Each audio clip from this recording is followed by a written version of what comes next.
So self-sabotage usually happens in places where we feel most disconnected from some parts of us, somewhere where we feel pretty unsafe, where we feel not ready.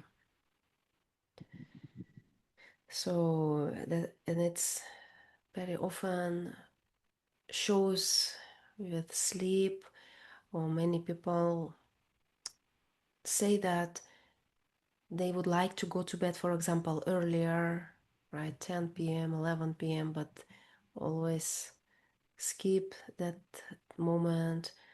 Or some people, they want to do some physical exercises, be more active, or sometimes it's related to food, right? We want to eat healthier food, and so on, right? But we we know how we shall do, but something prevents us from really following what our mind would like us to do. So, and that's what we would like to explore today. So it's usually self-sabotage shows us our fears, and it's related to our shadow, something we talked about last week. So, and we are not trying to fight self-sabotage, because usually that's what people do.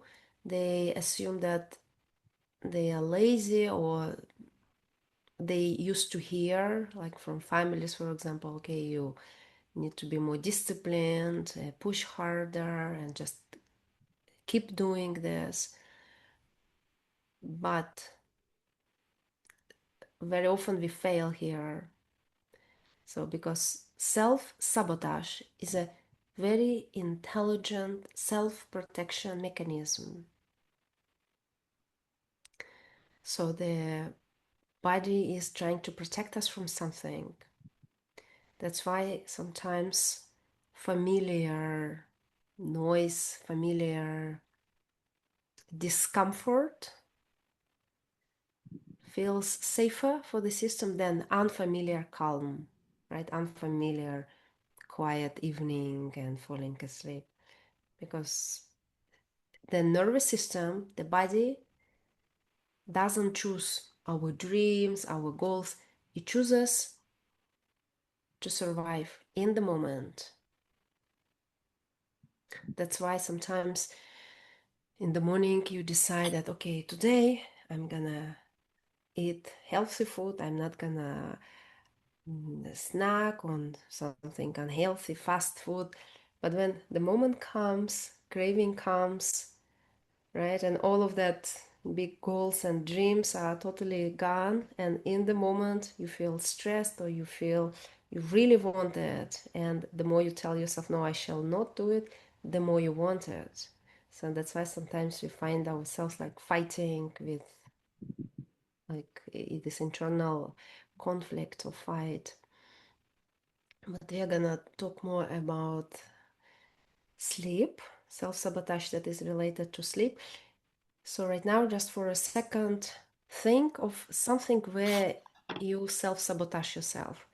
There is somewhere in your life that you really want to change something, and you feel like you are stuck. You feel like something prevents you from changing, something prevents you from moving forward. Just internally, can you think of that moment? It could be sleep, it could be food, it could be body, it could be relationships, it could be relationships with other people, or relationships with yourself, with life, with your own thoughts, whatever comes to your mind. Can you think of one self-sabotage pattern? Okay, very good. So if you like, you can say one word or type it in the chat. So what is it? If you like to share, if not, keep it to yourself. Is today's topic, and Rachel is saying setting up my private practice and sorting my garage, I don't know, British garage or American garage. Yeah, wow, that's a beautiful goal, to have your own practice, right? So there are some organizational things need to be done. You need to become a leader in your life, right? So you must take some actions, take some responsibilities, face sometimes whatever difficulties, so and go through this. Yeah, that's really important stuff. But let me begin with the story. There was once a house that lived at the edge of the village, and it was a beautiful house under the sun. It was a happy house, filled like sunlight filled all the rooms of this house, and it was open, at ease, safe, nice house. But every night when sun goes down, darkness are coming, this house did something strange. It would rattle its windows. It would create so much noise inside. The doors were slammed. Some lots of distractions, and the calm was not there. So the house was not afraid of the darkness itself, but it was afraid what darkness might bring inside it. In the silence, right? Night, but that's when stillness, calm, silence come.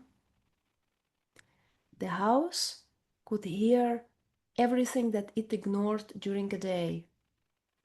That's what happens to us, right? When we go to bed, and it's the moment where we are finishing the day, we're finishing all the activities, all the carrying problems and everything, and we are facing our inner world, our thoughts that maybe didn't find space during a day, the feelings that were not expressed, or some fears that we were so distracted so that we didn't face them during a day, or we avoided. And then when night comes, this all become very, very loud. And that's what was happening to that beautiful little house. At night, it was afraid to meet itself. So the places where it needed to be repaired, healed, loved, so all these places were asking for attention from this house.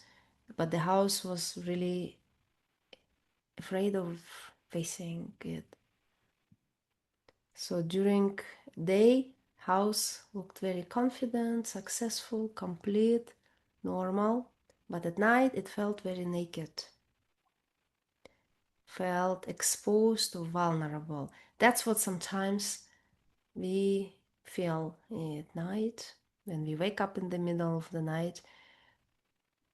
We don't sometimes have particular worry or fear or feeling, but our nervous system is carrying something. So maybe here we forgot what it was, but the system is playing something that is relevant to us deep down, and it feels scary. So Rachel is back again. So the house didn't need more punishment. It really needed more presence. Presence with all that dark parts, that some scary corners, right? And needed more light maybe. So at night, right, all of that old stories, suppressed stories come to the surface. So, and being alone with ourselves, that's what we experience when we go to bed, right? So we are really alone with ourselves. And sometimes it feels hard. That's why we rush. We sometimes would like to get distracted. So we are scrolling on the phone, or we keep ourselves busy with something, reading books or social media or something. So we, or all of a sudden you feel urge to clean your kitchen or something. So we sometimes distract ourselves just not to be alone because it's scary.